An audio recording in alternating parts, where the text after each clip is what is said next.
Hey guys, it's Bear with the Gimme Camper. I wanted to come talk to you today about Parksville Lake RV Campground. Now, Parksville Lake Campground is separated into two different campgrounds. There's the tent campground, and then across the street is the RV campground.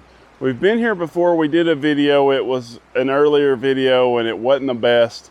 And I gave this place a little bit of a bad rep. So I want to come back and touch on this place one more time. So every year we, as a group of individuals that I get together with, do a big camping trip. It used to be a backpacking trip, and everybody decided more people would probably come if we stopped doing a backpacking trip and started doing just an RV type trip where people can bring tents. It's not so far away, and you don't have to walk a few miles when you get there. And for the most part, that has turned up the amount of people that show up. And so this was the place that was selected for us to meet at. We've done this 2 years in a row, and it's really great for that kind of meeting, okay? Now, one issue with National Forest campgrounds is they do close in the wintertime. They usually open up right about now. It's the last weekend of February is where we stayed. We usually do the last weekend of February, first weekend of March. And the weather's really hit or miss at that time. Last year it was really cold. This year it was really rainy on Friday. But that's one thing that I wanted to tell you guys. Just because the rain's in the forecast, especially if you got a camper, don't cancel your plans. I mean, I can see if it's like a hurricane coming through or something. But there's rain on the forecast all the time. And this would make the third time in 2 years that the rain has had a significant impact on our trip. Now, by significant impact, it only really affected us for one evening. I did buy an outdoor heater because we went all glamping when we came this time. But I did that because it was cold last year, and then this year it was rather warm and it was rainy. So instead of an outdoor heater for about the same amount of money, I should have just got one of those pop-up shelters, because that would have been a better idea. Luckily somebody had one, and about the time we went to eat dinner, it started really raining. They drug that thing out and it saved the day. So as far as the campground here, all these sites are great. Now, the ones that I would pick to stay at are the ones that are right along this creek. You can see that it's very beautiful. The only one that I would avoid would be site 10. Now, there's two sites that are pull-in sites. I believe that they are 7 and 9. And both of those sites have a little bit of like a rapidy mini waterfall type area out in front of them. So because they're pull through and they're nice, decent size, you can pull up, your front door is going to be towards the creek, and you have the little mini waterfalls to look at, and it's really relaxing. Now, what I'd said before about this being, kind of suboptimal as far as Chilhowie, which is one of my favorite campgrounds, which is on top of the mountain, this has its place. So if you're just coming, you want to be close by to some of the action, some of the whitewater rafting, that kind of stuff, and you don't want to spend the time to go up and down the mountain all the time, this is a good choice.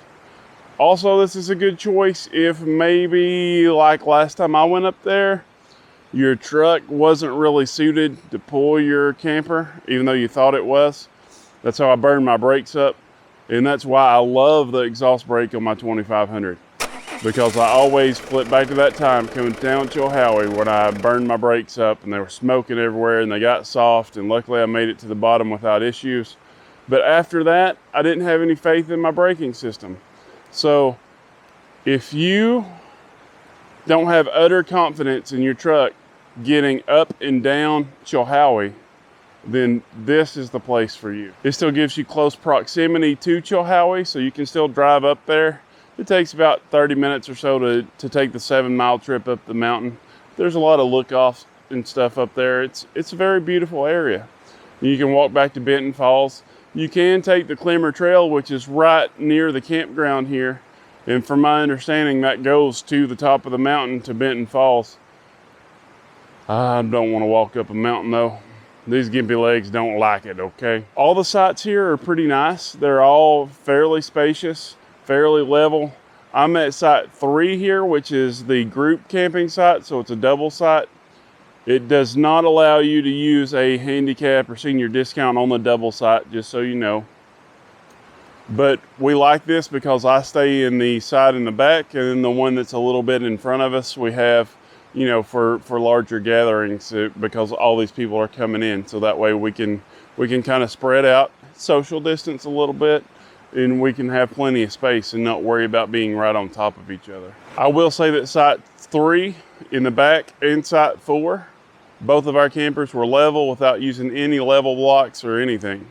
So that's one thing to keep in mind too. As far as phone service goes back here, I think that the phone service is a little bit better than what it used to be. I know that one of my favorite places in the area is the Ocoee Dam Deli. You need to stop there on your way in or out if you go by here. That's some good eating. They give you a free meal on your birthday too.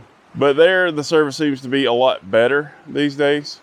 Here in the campground, the service was 1 bar of 3G on my Verizon. Now that wasn't very reliable. It didn't connect a whole lot. Every now and then I could send out a text message. I got a call once, but it got disconnected. And so the cell service isn't that reliable. I will say that when we drove down and we went down to the gas station that's got a Subway in there, I had good service there, and that wasn't too far of a drive from here. The one complaint I still have about this campground is that there's not a sign pointing to the campground. There's only a sign going across the street to the tent camping. Come on guys, we need a sign. We need to know where we're going, because we got these big fat RVs and we just need to know that ahead of time. But if you don't know, it's across the street from the tent camping. And so when you're coming down, you'll pass the tent camping on the right. There'll be like a National Forest Work Center on the left, and then right past that's this RV campground on the left. And that's going to finish up this video for Parksville Lake RV Campground. If you're passing through Southeast Tennessee, you need to either stop here or stop up at the top of the mountain at Chilhowie, because you're not going to be disappointed staying in this local area. Do not forget to hit that subscribe button.